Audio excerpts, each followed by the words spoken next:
Welcome back to I Take Your Point with your host, John and Len. Cancel culture isn't just about politics or celebrities, it's in our everyday life. A joke, a song, even a follow can become a test of loyalty.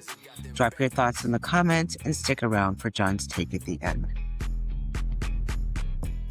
So when we shift the personal aspect in terms of how it is that we decide to cancel people, because you are an individual who loves to cancel people. I don't love to cancel people, but please continue, sir. There's this theory called calling in versus calling out, meaning that if I have a problem with someone's behavior, then I'm going to call you and we're going to have a private conversation about your behavior and about what it is and how it is that that behavior could be impacting how individuals are seeing you. That's private. There are individuals who believe that they need to publicly call individuals out. And maybe that's on social media and they're using that to make a scene or call that person out for behavior. Right. I'm fascinated about individuals who either ghost or cancel individuals for a couple of different reasons. One, an argument can be made that what we're seeing in our politics, what we're seeing in our entertainment is an extension of how it is that we are acting as people and how it is that we treat people, specifically if we do not agree with them. And a couple of data points that jumped out. One was when you think about the term cancel culture, and I love us as Black folk because the term canceling started in the culture. And now, when we cancel someone, it typically in the culture it was because they done something we felt so egregious by or about that we did not no longer wanted to support them as a culture. So we were canceling them. And so now you have white America that discovered the term cancel and everything now is up to being canceled. That's the first data point. The second data point is I go back to a couple of weeks ago, we talked about COVID and we talked about individuals specifically in the Black community who were sort of hesitant about getting vaccines. And I think about the people and relationships that were damaged because of COVID and because of individuals choosing not to get the vaccine. And so you had families that were split and you had them not inviting family members over to gatherings because they were not vaxxed. And then the third data point that I wanted to bring up was the political arena with respect to, say, Hillary running for office. And you had individuals who were strong supporters of hers. And yet you had individuals who said, okay, I'd rather vote for this man who was grabbing them by the hoo-ha than to vote for her. And you had women decide that, okay, I can't have you in my life because you don't value women. So let's talk about all of those in terms of canceling people in our lives and how that sort of bleeds into how it is that we deem or look at what's happening in politics and what's happening in our entertainment industry. What say you? I think that there is a correlation there, that what was happening in our personal lives has become a phenomenon that's happened on a larger scale. I do believe that. I can't obviously speak for everyone. For me, I have lived my life as a ghoster. I'm telling you, if my ex-husband and if my oldest son had a different journey, I may not know his name.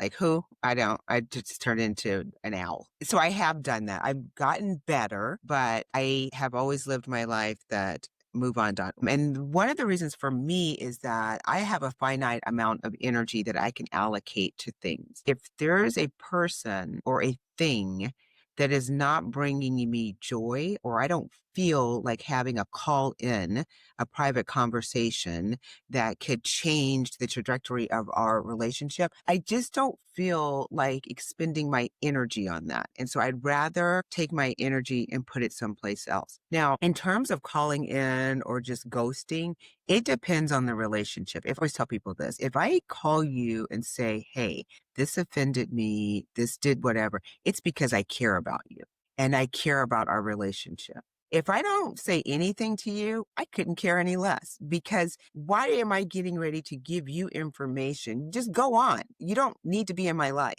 But if I do it, it's because I value it. In terms of people not having people over for dinner because they didn't get the vaccine, that was a health thing.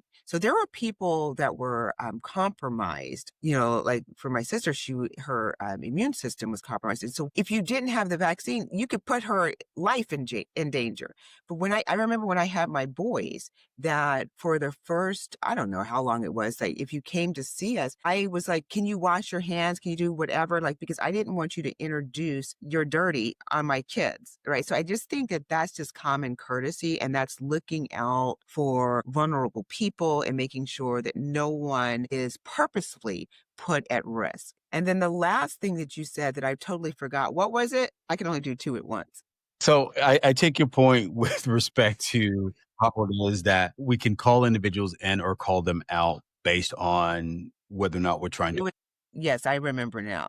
And then thank you so much for that. I appreciate you. That when people use the internet, and I talked about this during that whole kiss cam thing, I think it's less about trying to change that individual that may have said or did something. And it's more about promoting yourself. Like, I found this, I discovered this, now I get to talk about it. All likes on me. It's about that is self-serving. There is literally no reason for you to blast somebody on social media if they did something that you felt was egregious personally. Because I'm all about, I'm all about tweeting and doing whatever to Delta Airlines, to Target, to just Black Karening it up. Like, I will do that. I will do that, not if it's against me, but if it's something where I've tried to resolve this privately, and you're just like, yeah, I'm not going to be responding to you. Oh, okay.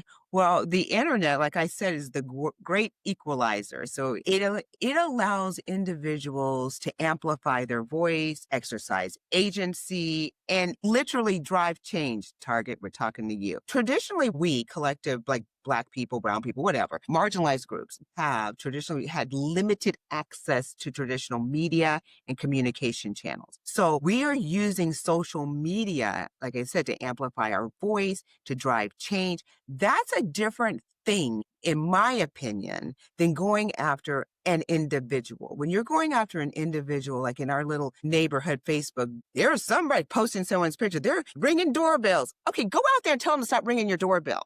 You didn't need to put their picture and their image on Facebook. Now you got 5 likes. Good job. But you did that last week. You did that, right? I have never done such things. Sir, please stop. I take your point with respect to, I'll use Black Twitter and we'll use Target. Target is a great example of how to use a platform and how to use a social justice movement to help holding a company accountable.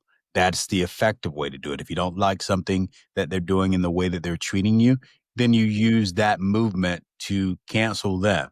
Black Twitter with Target. An ineffective way, or another example would be when you think about the Me Too movement. We talked about Cosby and everything that was going on there. When you use that platform to call them out for, as you say, sexual assault or those sexual misconduct things that were occurring during that time, you think about something like Me Too and individuals using it to help shed light on individuals who were. And to allow people to know they're not alone. Right. So a lot of times those perpetrators will isolate people and think that you're the only one. But when you use social media like that, you're like, whoa, he or she was doing this to lots of people. I'm not alone. And I will go back to something you said maybe 2 episodes or an episode ago about the collective. There is power in the collective that way. I still believe in individual thought, but I still think that sometimes the collective can drive that change, and social media can be the tool to bring people together. I take your point and agree with you that when you're using the canceling of someone to bring issues to harm or something and holding them accountable for the real harm that they've done to individuals, I think that's a good use of canceling. What I don't agree with is the aspect of using a disagreement on mundane things. And obviously I'm trying to keep it as vague as possible, to cancel friendships or to start ghosting people because you don't like certain things about them. And by that meaning, You're saying that you don't like globally disagreeing, because I never said that. You will disagree. You will ghost someone if you don't like the way they park. Put it on social media, I just don't know you anymore. Like, how would anyone know that I deleted and blocked your number? No one knows that but me. You're so petty. And let's pray for her again, Pamela, because she needs all the support and help she can get. Speaking on that, one question I have you. What's the most mundane thing you've ghosted someone over? The silliest thing in retrospect. Well, I don't think that it was silly, number one. And I'm trying to think because I've canceled so many people. Like I got my own little Schindler's List. Who knows? And I'm a Scorpio. Who knows? It could have been that, you know what? Oh my God. Remember the whole toilet seat leaving up thing? That was tough. Like I was like, you won't be setting for, oh my God, here it is. I had a friend that came into the house and I was like, remember the whole no shoe thing? And they had gone to a store in those shoes and then walked up my stairs in those shoes. I was like, you shall not come back here. Whatever happened to having a conversation? I told them several times. Playing someone is like, not having a conversation. What's the conversation? The conversation is I don't allow shoes in the house upstairs because I still eat off the floor like a child or an animal. So I don't like that. I don't like you bringing in contaminants from like a public bathroom up my stairs that has carpet. Downstairs, do what you want. I don't like it, but you can, I'm more relaxed down there. Upstairs, I don't like it. And it's my house and I can have whatever likes and dislikes I don't. But if you don't respect that, and I've told you, and I've given you shoes, then I just feel like there's a disrespect. And why should I continue to explore this relationship if you don't respect me? Fair point. And I take your point. John, if you ever come to this house, I suggest you take your shoes off. You're not coming. You leave the toilet seat up. No. Thank you for joining our discussion today. So cancel culture, it is something that started in the culture. But in the beginning, cancel culture may have been a necessary corrective tool, a way to hold the powerful to account. But many argue it is mutated. It has become a powerful informal system of social control that functions metaphorically as a new political police. It operates without oversight, without due process, and sometimes without a path for forgiveness. It enforces an ever-changing ideological code through fear. It chills speech and deepens divisions. And ultimately, it can undermine our ability to function as a pluralistic society. But the solution isn't simply to cancel culture, because all societies have to have rules and boundaries. Instead, the path forward requires a conscious choice from all of us. We can choose to resist the outrage cycle. We can pause, check for facts, and then have a discussion. We must defend the principles of open dialogue, even for those that we disagree with. We can try to relearn the art of calling in rather than calling out. We can focus on building trust and changing minds instead of just demanding punishment. This is not a call for impunity. It's a call for proportion and grace, for a renewed commitment to the messy, difficult, but essential work of public discourse. So what do you think? Has cancel culture gone too far? Or is it necessary for our society to evolve? Please take a minute to give us your thoughts. And if segments like this gave you something to think about, please consider liking and subscribing. We'd love to have you continue to be a part of the conversation. As always, take some time this week to do something nice for yourself. And while you're at it, make the time to do something nice for someone else. Until next time, we'll talk to you. Thanks for tuning in to another lively conversation in iTunes. This podcast is a production of the SME LLC Media Group, all rights reserved. If you are enjoying the show, hit the subscribe button in the top right corner. And don't forget to like, share, comment, and check out past episodes. Until next time, take care and be well.